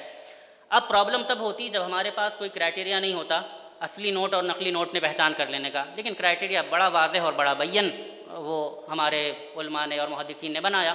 اور وہ جو پورا علم ڈیولپ کیا جس کے مستشرقین بھی مجبور ہیں کہ اس کو سیلیوٹ کریں، اس پورے علم کو، اسماء و رجال کا علم، جرح و تعدیل کا علم، وہ ہمارے سامنے آتا ہے. چنانچہ ہم احادیث کو جو کیٹیگرائز کرتے ہیں تو صحیح اور حسن اور وہ ساری کیٹیگریز ہیں. کسی دوسری قوم نے کسی شخص کے لیے کبھی کسی تاریخ کے لیے کہ حفاظت کے لیے یہ انتظام نہیں کیا ہے جیسا کہ مسلمانوں نے یہ چیز کی ہے.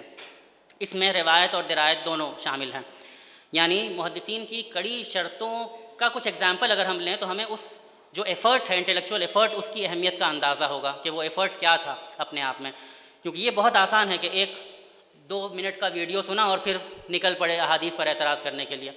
لیکن یہ کہ آپ وہ جانیں کہ وہ محنت وہ کہاں ہوئی ہے، وہ کیا ہوئی ہے، تب آپ کو وہ اندازہ ہوگا کہ لوگوں نے کس طرح سے زندگیاں کھپائی ہیں اور نسلوں نے اس پر محنت کی ہے، تب یہ ذخیرہ آج ہم تک پہنچا ہے. تو وہ اتنا تھوڑ دلا نہیں ہے کہ وہ آپ جو ہیں وہ اس طرح سے اس سے ڈیل کریں. یعنی اس طرح سے تو کوئی فزکس اور کیمسٹری سے ڈیل نہیں کرتا جس طرح سے ہم حدیثوں سے ڈیل کرنے لگتے ہیں. تو یہ کہ اس چیز کو، اس عظمت کو، اس اہمیت کو سامنے رکھتے ہوئے جب ہمیں ڈیل کریں گے تب ہمیں اندازہ ہوگا. مثلا روایت کے حساب سے ہم دیکھتے ہیں تو محدثین کے نزدیک روایت کے تعلق سے جو شرائط کیا ہیں، راوی سچا ہونا چاہیے، راوی کا فہم صحیح ہونا چاہیے، صحیح الفہم ہونا چاہیے، راوی صحیح الحافظہ ہونا چاہیے، اس کے حفظ میں کوئی غلطی نہیں ہو. یہاں تک کہ اس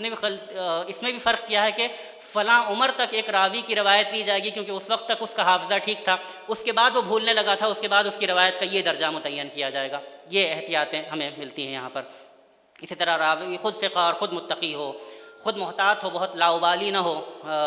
حدیث کے بیان کرنے میں، اس پر کسی حدیث کی جعل سازی کا الزام نہ لگا ہو، وہ معروف ہو، ایسا مجہول نہ ہو کہ جس کو کوئی جان نہیں رہا ہے، اس کو لوگ جانتے ہوں کہ یہ حدیث صحیح بیان کرتا ہے، اس کے بیان میں کوئی کانٹرڈکشن، کوئی تعارض اپنے آپ میں نہ ہو، جو سلسلہ وہ بتا رہا ہے اپنے وہ متصل ہو، اس میں کوئی گیپ نہ پایا جاتا ہو، ہر سلسلے میں ہر فرد کی دوسرے فرد سے ملاقات جو ہے وہ طے ہو، اور اس سلسلے میں جو آخری فرد ہو وہ خود شریک واقعہ ہو، جس نے خود دیکھا ہو یا سنا ہو اللہ کے رسول صلی اللہ علیہ وسلم کو وہ کام کرتے ہوئے. یہ کرائٹیریا روایت کے جو ہم نے ڈیولپ کیے ہیں، محدثین نے ڈیولپ کیے ہیں. درایت کے حساب سے جو کرائٹیریا ڈیولپ کیا گیا وہ یہ کیا گیا کہ کوئی حدیث قرآنی نص کے خلاف نہ ہو، سنت متواترہ کے خلاف نہ ہو، اجماع قطعی کے خلاف نہ ہو، عقل سلیم کے خلاف نہ ہو، شریعت کے قواعد کلیہ کے خلاف نہ ہو، راوی سے جھوٹ نہ ثابت ہو. زندگی میں کبھی ایک بار بھی جھوٹ اگر ثابت ہو گیا تو وہ راوی جو ہے وہ مشکوک ہو جائے گا اپنے آپ میں. اور وہ پھر عقائد کے حساب سے کچھ ڈیفینیشنس ہیں کہ رافضی نہ ہو اور خارجی نہ ہو اور وغیرہ وغیرہ. اور پھر کنٹیکسٹ کے حساب سے بھی جھوٹ ثابت نہ ہو. ایک آدمی نے کبھی جھوٹ نہیں بولا لیکن اچانک بادشاہ امرود کھا رہا تھا تو اٹھ کر امرود کے فضائل پر حدیث بیان کرنے لگا تو پتہ چل رہا ہے کہ نہیں، مشکوک آدمی ہے، تو یہ کنٹیکسٹ کا لحاظ بھی رکھا جائے گا. اسی طرح روایت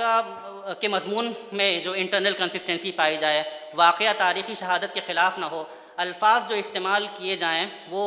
شان نبوی کے مطابق ہوں، معمولی کام پر غیر معمولی اجر کا یا غیر معمولی عذاب کا وعدہ نہ کیا گیا ہو، وغیرہ وغیرہ. اور اس طرح کے خوب سارے کرائٹیریا ہمیں نظر آتے ہیں. تو یہ کہ روایت اور درایت کے حساب سے جو پورا کرائٹیریا اور جو پوری محنت ہمیں نظر آتی ہے، اس محنت کے بعد احادیث کے ذخیرے کو رد کرنے کی جو تھوڑ دلانہ کوششیں ہیں وہ بہت ہی زیادہ معیوب اور بہت زیادہ پرابلمٹک نظر آتی ہیں. اور اسی طرح ایک اعتراض یہ آتا ہے گفتگو کو اگر سمیٹیں ہم تو، کہ رسول صلی اللہ علیہ وسلم نے کتابت سے، حدیث کو لکھنے سے منع کیا تھا. یہ بات بھی اپنے پرابلمٹک ہے، اس کو اگر اس کے کنٹیکس میں جب ہم دیکھیں گے تو سمجھ جائیں گے کہ رسول صلی اللہ علیہ وسلم نے جب یہ منع کیا ہے کچھ لوگوں کو تو اس کا انٹینشن جو ہے وہ کیا ہے.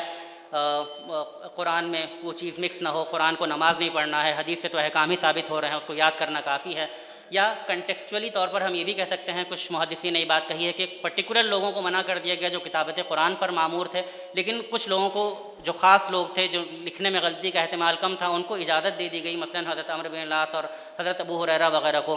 اور لکھنا اگر ایسا ہی برا تھا تو اللہ کے رسول صلی اللہ علیہ وسلم نے خود بہت ساری چیزیں لکھوا کر محفوظ کروائیں، مثلا بہت سارے معاہدات ہیں، بہت سارے خطوط ہیں، اور خطبہ حجۃ الوداع وغیرہ. تو یہ سب ساری چیزیں جو ہیں وہ ہمیں نظر آتی ہیں. تو ان اعتراضات کو بھی اگر ہم اپنے سامنے رکھیں تو ہم یہ پائیں گے کہ ذرا سی گہرائی میں ہم جائیں تو ہم کو مل جائے گا کہ یہ اعتراضات جو ہیں وہ بہت سطحی قسم کے اعتراضات ہیں، جس سے حدیث کی وہ جو حیثیت ہے، اہم اور امپورٹنٹ حیثیت ہے، وہ متاثر نہیں ہوتی ہے۔ وقت کے پورے ہونے کی اطلاع آ چکی ہے، لیکن یہ کہ وعدہ تھا تو 2-4 سوال اگر لیے جا سکتے ہیں، اس کے بعد 5 منٹ میں کنکلوڈ کروں گا۔ ایک ساتھ سوال لے لے جائیں گے آپ سبھی لوگ، ٹھیک ہے۔ جو جو سوالات ہیں وہ کر سکتے ہیں۔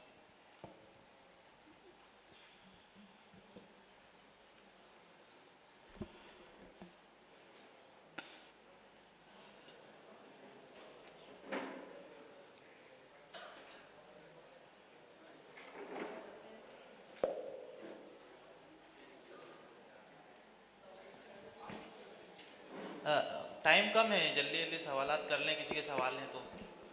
اختتام کی طرف جائیں گے۔ نہیں السلام علیکم جی، آپ نے بتایا کہ کچھ حدیثیں جو ہے آپس میں کانٹرڈکٹ کرتی ہیں، تو اس کے تعلق سے مطلب ہمارے من میں بھی بہت سے سوالات رہتے ہیں کہ جیسے ہاتھ باندھنے کو لے کر کے حدیثیں آتی ہیں، اور کتے کو پالنے یا پھر اس کی جو ہے سلائیوا لگ جائے تو اس کے وہ 3 بار دھونا کہ 7 بار دھونا، اس طریقے سے الگ الگ حدیثیں آتی ہیں۔ تو اس میں مطلب کیسے مطلب ایک راہ پہ آیا جائے؟ سب سے زیادہ مسئلہ تو یہ ہاتھ باندھنے کے اوپر بھی ہوتا ہے، دونوں طبقوں کے پاس ایک حدیث اپنی اپنی حدیثیں ہوتی ہیں، کیسے اس کو مطلب سمجھ لیجیے بیلنس کیا جائے؟ جی ٹھیک ہے۔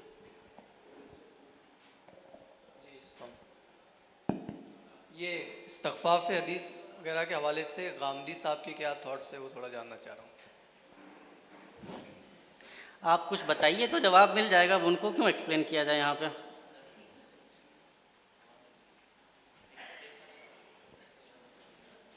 السلام علیکم۔ میرا یہ سوال ہے کہ جیسے کچھ لوگ کہتے ہیں کہ جیسے کوئی صحیح حدیث ہے، لیکن اس حدیث میں جو کانسیپٹ ہے، جو اس میں ذکر ہے، وہ قرآن میں کہیں نہیں ملتا اس کے بارے میں، تو وہ اس حدیث کا سرے سے انکار کر دیتے کہ یہ حدیث صحیح نہیں، کیونکہ اس کا ذکر کہیں قرآن میں نہیں۔ کوئی مثال دے سکتے ہیں؟ جیسے دجال کے بارے میں حدیث آتی ہے تو وہ اس کو کہتے ہیں کہ اس کا ذکر کہیں قرآن میں نہیں ہے، اتنا بڑا فتنہ ہے لیکن اس کا ذکر کہیں بھی قرآن میں نہیں، تو یہ چیز صحیح نہیں، اس کو سرے سے انکار کر دیتے ہیں۔ حدیث اور سنت مطلب ہم لوگ بولتے ہیں بات، دونوں میں کوئی فرق ہے یا پھر دونوں ایک ہی ہے؟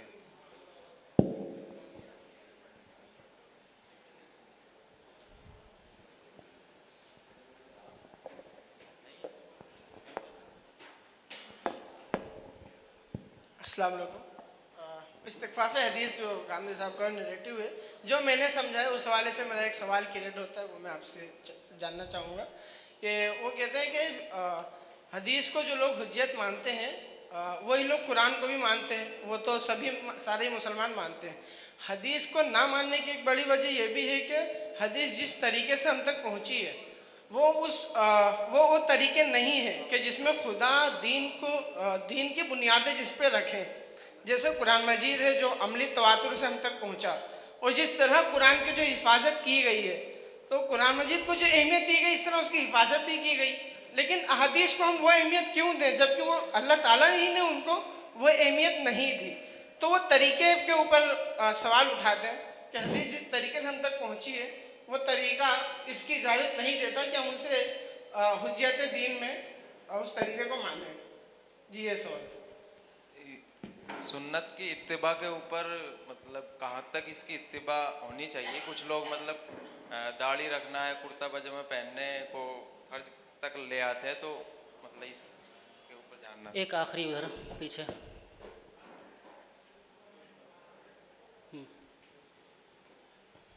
السلام علیکم۔ میرا سوال یہ ہے کہ کیا ہم لوگ حدیث کی اوتھینٹسٹی پہ زیادہ فوکس کر رہے ہیں کیا جو لوگ اس کو بیان کیے اس پہ فوکس کر رہے ہیں؟ جیسے کہ کون سے مسجد میں اگر کوئی اس کا بیان کیا تو یہ مسجد میری نہیں ہے، میں اس کا بیان نہیں مانوں گا، تو اس پہ زیادہ فوکس کرتے ہیں۔ جی سب کا جواب ممکن ہو سکتا کہ تسلی بخش نہ مل سکے، لیکن یہ کہ مین پوائنٹ یہ تھا کہ اصولی باتیں ہمارے سامنے آ جائیں تاکہ بہت سارے جوابات ہم خود تلاش کر لیں۔ مثلاً کانٹرڈکشن جو ہے وہ کئی بار کانٹرڈکشن ہوتا نہیں ہے. میں ایک ایک سوال کا حوالہ نہیں دوں گا, سارے جواب ایک ساتھ اسی بیان میں آ رہے ہیں. تو کانٹرڈکشن کئی دفعہ ضروری نہیں کہ دکھ جائے, وہ کئی دفعہ کانٹرڈکشن کئی مرتبہ دکھ رہا ہوتا ہے لیکن ہوتا نہیں ہے. مثلاً ایک اختلاف یہ ہے کہ میں کہوں خدا ایک ہے اور کوئی کہے خدا تین ہے, یہ کانٹرڈکشن ہے. جو کانٹرڈکشن ہے, میں کہوں مجھے لال رنگ پسند ہے, کوئی کہے مجھے پیلا رنگ پسند ہے, یہ ڈفرینس تو ہے مگر کانٹرڈکشن نہیں کہیں گے اس کو. یا آپ ٹیکنیکلی چاہیں تو کہہ سکتے ہیں لیکن ایسے کانٹرڈکشن سے کوئی پرابلم نہیں ہے. تو ڈفرینس کی جو اصل نوعیت ہے وہ اگر ہم سمجھیں گے تو پھر وہ پرابلم پیدا نہیں ہوگا. تو احادیث میں جب مختلف ڈفرینسز اس طرح کے پائے جاتے ہیں تو اس میں سے کانٹرڈکشنز کو اگر آپ تلاش کریں گے تو میرے خیال میں بہت ہی کم برائے نام یا بالکل نہیں ملیں گے اس کے ایکسپلینیشنز اور کنٹیکسچل اور دیگر چیزوں پر جب جائیں گے. تو وہ جو ڈفرینسز ہیں وہ جیسا کہ ہمارے علماء اور فقہاء نے وہ بات کہی ہے کہ وہ رحمت ہے ہماری امت کے لیے, کہ وہ اللہ کے رسول صلی اللہ علیہ وسلم نے نمازوں کے جو مختلف طریقے ان سے مروی ہیں, ہر ایک رسول کو فالو کر رہا ہے اور رسول کی جو ساری سنتیں ہیں اور وہ جو سارے ڈھنگ ہیں وہ سب رائج ہیں. یہ جو وسعت ہے رسول کے اسوے میں, یہ وسعت امت کے قلب میں بھی ہونی چاہیے کہ میں تو یقیناً اس چیز کو فالو کر لوں جو مجھ کو سب سے زیادہ اوتھینٹک اور سب سے زیادہ افضل نظر آ رہی ہے, لیکن وہ وسعت میرے دل میں ہو کہ میں دوسرے کے جو نتیجہ ہے وہ بھی نبی ہی کو فالو کر رہا ہے اس کو فالو کرنے دوں. ہاں لیکن کوئی الٹا لٹک کے نماز پڑھ رہا ہو جس کی کوئی حدیث نہیں آئی ہے تو وہ آپ نہیں پڑھنے دیں گے اس کی. لیکن جو دوسرا آدمی حدیث ہی کو فالو کر کے ہاتھ کسی دوسری جگہ باندھ رہا ہو جہاں آپ نہ باندھ رہے ہوں, اس کو آپ فالو کرنے دیں گے. یہ وسعت آپ کے قلب میں ہونی چاہیے, یہ وسعت بھی آپ کا امتحان ہے, یہ کانٹرڈکشن نہیں ہے. تو یہ چیز جو ہے جب ہم سمجھیں گے تو میرے خیال میں وہ کانٹرڈکشن والا معاملہ حل ہو جائے گا کہ جب آپ ڈیپتھ میں جائیں گے اور چیزوں کو سمجھیں گے, کھنگالیں گے, تو آپ کو ہر ڈفرینس کانٹرڈکشن نہیں نظر آئے گا اور بہت سارے کانٹرڈکشنز اصولی طور پر حل ہوتے چلے جائیں گے. باقی یہ کہ ناموں میں کوئی خاص انٹرسٹ نہیں ہوں, کیوں ویڈیو آپ ایک آدمی کی دیکھ رہے ہیں, کل دوسرے آدمی کی دیکھیں گے, ایک فتنے کو ڈیبنک کر دیا جائے گا, دوسرا پیدا ہو جائے گا اور تیسرا بھی آئے گا, پھر چوتھا اور پانچواں بھی آئے گا, اور اس میں بہت ساری باتیں صحیح بھی ہوں گی اور بہت ساری باتیں غلط بھی ہوں گی. تو ایک فرد کو وہ کرنا وہ پرابلم میرے خیال میں نہیں ہے کہ میں یہاں پر کھڑا ہوں اور یہ کہوں کہ فلاں فرد جو ہے وہ بالکل ہی مت سنیے اس کو اور ایسا مت کیجیے ویسا مت کیجیے. میرے خیال میں جو امپورٹنٹ بات ہے وہ یہ ہے کہ ہم جو اصولی باتیں ہیں ان کو اپنے ذہن میں رکھیں, اس کے بعد جہاں پڑھنا ہے, جو پڑھنا ہے, جس کو سننا ہے, جیسا کرنا ہے, تو ہم خود نتیجہ نکالنے کی پوزیشن میں ہوں گے. تو میرے خیال میں اصولی باتیں اور حدیث کے تعلق سے وہ ساری چیزیں جب ہمارے ذہن میں ہوں گی تو ہم خود جان جائیں گے کہ وحید الدین خان صاحب کتنی صحیح بات بتا رہے ہیں, کتنی غلط بات بتا رہے ہیں, غامدی صاحب کیا صحیح بول رہے ہیں اور کہاں ان کو ٹھوکر لگ رہی ہے. تو یہ سب باتیں وہ ہم خود کنکلوڈ کر لیں, یا پھر خاص وہی موضوع ہو تو ان کی کتابوں اور ان کے حوالوں سے دیکھ کر ان پر بحث کی جائے, وہ صحیح طریقہ ہے. یہ ایک ایک جملے میں ججمنٹ پاس کرنا وہ میرے خیال میں وہ بہت مناسب رویہ نہیں ہے. لیکن پرابلمس ہیں وہاں پر, تو کرٹیکل تھنکنگ آپ کی رہنی چاہیے. اور جو صحیح بات میں نے وہ پیش کی کہ حدیث کا جو ذخیرہ ہے اور جو پوری محنت ہے, پہلے اس کا اندازہ لگائیے اور 5 منٹ کی ویڈیو سے کوئی نتیجہ مت نکالیے. اس آدمی نے ہو سکتا ہے خود محنت کی ہو, لیکن اگر وہ نتیجہ غلط نکال رہا ہے تو اس کے 5 منٹ کی ویڈیو سے آپ گمراہ ہو جائیں گے نا, آپ کا مسئلہ ہو جائے گا. تو وہ محنت آپ بھی کیجئے جو محنت اس نے کی ہے, ہو سکتا ہے آپ صحیح نتیجے تک پہنچ جائیں, یا اس وقت اگر آپ اس نتیجے تک پہنچیں گے تو آپ کے پاس ایکسکیوز ہوگا, آپ اللہ تعالیٰ سے بول دیں گے کہ بھائی میں نے بہت محنت کی تھی, اس کے بعد غلط نتیجے تک پہنچا, آپ کو 1 اجر مل جائے گا اپنے اجتہاد کرنے کا. لیکن یہ کیا ہے کہ پورا جو ذخیرہ ہے, پوری جو محنت ہے نسل بعد نسل کی, اس کو بیکار کر کے 5 منٹ کا ویڈیو آپ نے سنا اور پھر اپنا پورا سب کچھ بدل ڈالا. تو یہ جو رویہ ہے یہ غیر علمی رویہ ہے, اس سے بچنے کی کوشش کیجیے. جتنی بڑی پوزیشن ہو اتنی بڑی محنت کے بعد اس پوزیشن تک پہنچنا چاہیے. اگر آپ جمہور کو فالو کر رہے ہیں, بہت زیادہ پڑھنے لکھنے کی ضرورت نہیں ہے, وہ سب فالو کرتے چلیے. لیکن اگر آپ کو کوئی ٹیڑھا اسٹینڈ لینا ہے تو اس ٹیڑھے اسٹینڈ کو لینے کے لیے پہلے 1000 سال کے اس پورے لٹریچر کا مطالعہ کیجیے, تب وہ ٹیڑھا اسٹینڈ لیجیے آپ, کیونکہ ٹیڑھے اسٹینڈ کی اپنی اخلاقیات ہیں. تو مطلب جتنا بڑا آپ اسٹینڈ لینا چاہ رہے ہیں اتنی بڑی محنت آپ پہلے کیجیے. تو یہ نہیں ہونا چاہیے کہ زندگی میں آپ نے کتابیں کتنی پڑھی, تو 1.5 کتاب میں نے پڑھی ہے, پوزیشن کیا ہے, جمہور کی ہر بات سے اختلاف ہے مجھے. یہ جو رویہ ہے یہ بیوقوفانہ رویہ ہے, اس رویے سے بچنے کی کوشش کیجیے. اس کے بعد جو میں نے وہ جو دجال اور اس طرح کی وہ ساری چیزیں ہیں وہ بحث حدیثوں پر ہو جائے کہ وہ حدیثیں اوتھینٹک ہے, کتنی اوتھینٹک ہے, کہاں آئی ہیں. قرآن میں ہر چیز مذکور نہیں ہے, تو حدیث میں جو چیزیں زائد ہیں وہ بھی در حقیقت قرآن کی تشریح ہیں. تو یہ جو بات ہے کہ قرآن اصولی رہنمائی کرتا ہے اور اس کے آگے حدیثیں بہت ساری تفصیلات ہمارے سامنے پیش کرتی ہیں، نمبر 1۔ دوسری بات، یہ جو فیوچر کے تعلق سے احادیث ہیں ان کو پڑھنے کی بھی کچھ وہ چیزیں ہیں کہ اللہ کے بلکہ درایت کا ایک کرائٹیریا یہ ہے کہ اگر فیوچر کے تعلق سے احادیث بہت اسپیسیفک ہو جائیں، سن 2026 میں ایسا ہوگا، تو وہ حدیثیں جو ہیں وہ صحیح حدیثیں نہیں ہیں۔ تو اللہ کے رسول صلی اللہ علیہ وسلم کی جو پیشین گوئیاں اور اس طرح کی چیزیں ہیں وہ انسپائر کرنے کے لیے ہیں، وہ راہ راست پر لانے اور خبردار کرنے کے لیے ہیں، تو ان کو پڑھنے کا وہ رویہ ہونا چاہیے۔ بہت مطلب اس کا ایسا معنی اور مفہوم نکالنے کی کوشش کرنا کہ سن فلاں میں ایسا ہو جائے گا، یہ ان کا مقصود نہیں ہے۔ وہ خبردار کرنا، انسپائر کرنا، ہوشیار کرنا اور آپ کا کچھ خاص طرز عمل اڈاپٹ کرنا اور کچھ فتنوں سے خبردار ہو جانا، یہ ان کا مقصد ہے۔ اسی مقصد کے حساب سے ان چیزوں کو دیکھنے کی کوشش کرنی چاہیے۔ حدیث اور سنت پر بہت سی علمی بحثیں ہمیں مل جائیں گی۔ میرے خیال میں اس پر اس طرح سے بھی بات کی جا سکتی ہے کہ سنت جو ہے وہ مین وہ کرائٹیریا ہے، جیسے ہم کہیں کہ قرآن میرے سامنے ایک نسخہ ہو، مثلا یہاں پر قرآن اندر ہے، تو میں کہہ سکتا ہوں کہ یہ قرآن ہے، لیکن در حقیقت وہ جو لکھا ہوا ہے وہ قرآن ہے، یہ موبائل ہے۔ اسی طرح میں یہ کہہ سکتا ہوں کہ وہ جو کتاب ہے وہ قرآن جس میں لکھا ہوا ہو، میں کہوں گا یہ قرآن ہے، بات صحیح ہوگی، لیکن در حقیقت وہ کتاب ہے جس پہ کچھ اور بھی لکھا جا سکتا تھا۔ میں کہوں یہ قرآن پھٹا ہوا ہے، تو قرآن نہیں پھٹا ہوا ہے، وہ پیج پھٹا ہوا ہے جس پر قرآن لکھا ہے۔ تو اس طرح سے تو سنت وہ ہے جو بیان ہوئی ہے حدیث میں، سیرت میں اور وہ سب ساری چیزوں میں، لیکن کوئی حدیث ضعیف ہے تو سنت ضعیف نہیں ہے۔ وہ جو آدمی بات بول رہا ہے وہ بات ضعیف ہے، نہیں پہنچ رہی ہے رسول صلی اللہ علیہ وسلم تک، لیکن اگر کوئی بات اوتھینٹک ثابت ہو گئی کہ یہ رسول کی ہے تو پھر وہ ہمارے لیے اسی طرح لائق عمل ہے جس طرح سے قرآن ہے، یعنی یہ کہ کیونکہ رسول مین حجت ہے۔ تو یہ سمجھنے کی ضرورت ہے کہ حدیث کو آپ ایک طرح سے سمجھیں تو وہیکل سمجھ سکتے ہیں، اور وہ جو اس کے اندر جو مین چیز ہے، جو نتیجہ نکل رہا ہے، وہ آپ اس کو سنت کہہ لیجئے۔ تو اس طرح سے بھی اس چیز کو سمجھ سکتے ہیں۔ ہمارے فقہا نے اور بھی بہت ساری چیزیں بیان کی ہیں، وہ آپ لوگ دیکھ لیجئے۔ تو 4 کتابیں میں آپ کو سجیسٹ کرتا ہوں اس کے مزید مطالعے کے لیے۔ اس میں سے پہلی کتاب ہے سنت کی آئینی حیثیت، مولانا مودودی کی۔ اس کتاب کو پڑھنا اس لیے بھی ضروری ہے اس ڈسکشن کے بعد کہ میں نے پوری کوشش کی کہ اس میں سے ایک بات بھی اس لیکچر کے میں آنے نہ پائے، تاکہ آپ جب جا کر پڑھیں اس کو تو وہ جو مولانا مودودی کا اپنا اسلوب ہے اس کا بھرپور مزہ آپ لے سکیں۔ تو وہ سنت کی آئینی حیثیت، بہت سارے ڈاؤٹس اور بہت ساری چیزیں آپ کی اپنے آپ کلیئر ہو جائیں گی وہاں پر۔ دوسری کتاب میں ریکمینڈ کروں گا حجیت سنت کے نام سے، یہ عبد الغنی عبد الخالق کی کتاب ہے، مصر کے اسکالر ہیں، رضی الاسلام ندوی صاحب نے اس کا ترجمہ کیا ہے۔ یہ 800-900 پیج کی چھوٹی سی کتاب ہے، لیکن بہت اچھی کتاب ہے، پڑھیے گا۔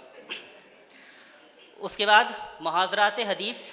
یہ ڈاکٹر محمود احمد غازی صاحب کی کتاب ہے۔ اس کی امپورٹنس یہ ہے کہ حدیث کے بارے میں جو پورا ایک انسائکلوپیڈیائی معلومات ہے اس کو بہت سمرائز کر کے انہوں نے پیش کر دیا ہے، کیسے شروعات ہوتی ہے، کیسے لکھا گیا، کیسے محفوظ کیا گیا، کیا کرائٹیریا ہیں، ٹرمینالوجیز کیا ہیں۔ یہ ضرور پڑھنے کی کتاب ہے۔ بہت ساری چیزیں کلیئرٹی نہیں ہونے کی وجہ سے ختم ہو جاتی ہیں، تو وہ کلیئرٹی اس کتاب سے پیدا ہو جائے گی، محاضرات حدیث۔ اور صحیفہ حمام ابن منبہ کے میں نے حوالہ دیا، کم از کم اس کا مقدمہ پڑھ لیجیے گا۔ ڈاکٹر حمید اللہ صاحب نے یہ جمع کیا ہے، یہ ابو ہریرہ رضی اللہ عنہ کے شاگرد تھے، ان کی ڈائری، ان کا صحیفہ جس میں یہ حدیث لکھتے تھے سن کے حضرت ابو ہریرہ سے، اس کو وہ اس ڈائری کو ایڈٹ کر کر وہ شائع کیا ہے، جس سے بہت سارے جو مستشرقین کے اعتراضات تھے وہ دور ہو گئے۔ تو کنکلوڈ کرتے ہیں اس بحث کو۔ بس ایک بات مجھے کہنی ہے کہ اللہ تعالیٰ نے یہ جو وعدہ کیا ہے حفاظت کا، تو وہ یہ غلط فہمی ہوگی اگر لوگ سمجھیں کہ صرف قرآن کی حفاظت کا وعدہ کیا ہے، تو وہ جو انا لہو لحافظون والا معاملہ ہے، تو بات یہ ہے کہ اللہ نے پورے دین کی حفاظت کا ذمہ لیا ہے، کیونکہ کوئی اگلا رسول نہیں آنے والا ہے۔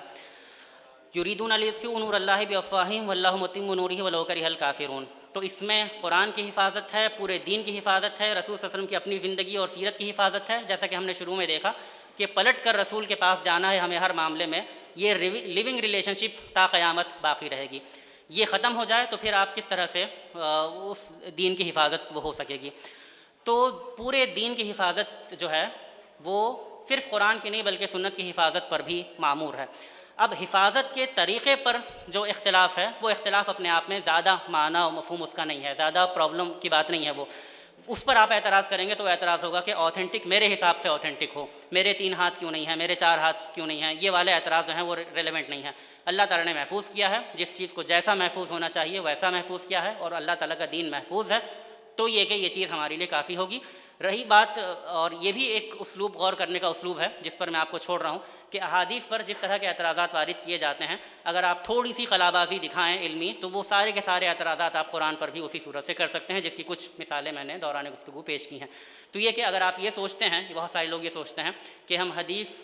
کو اس فرنٹ پہ پیچھے آ کر ہم مستشرقین کے اعتراضات سے بچ جائیں گے، آپ نہیں بچیں گے، آپ اپنے دین سے ہاتھ دھو بیٹھیں گے۔ تو اللہ تعالیٰ سے دعا ہے کہ اس موضوع پر مزید مطالعے، مزید غور و فکر اور اچھی طرح سے باتوں کو سمجھنے اور مختلف قسم کے فتنوں سے محفوظ رکھنے کی توفیق نصیب فرمائے۔ وآخر دعوانا الحمد للہ رب العالمین۔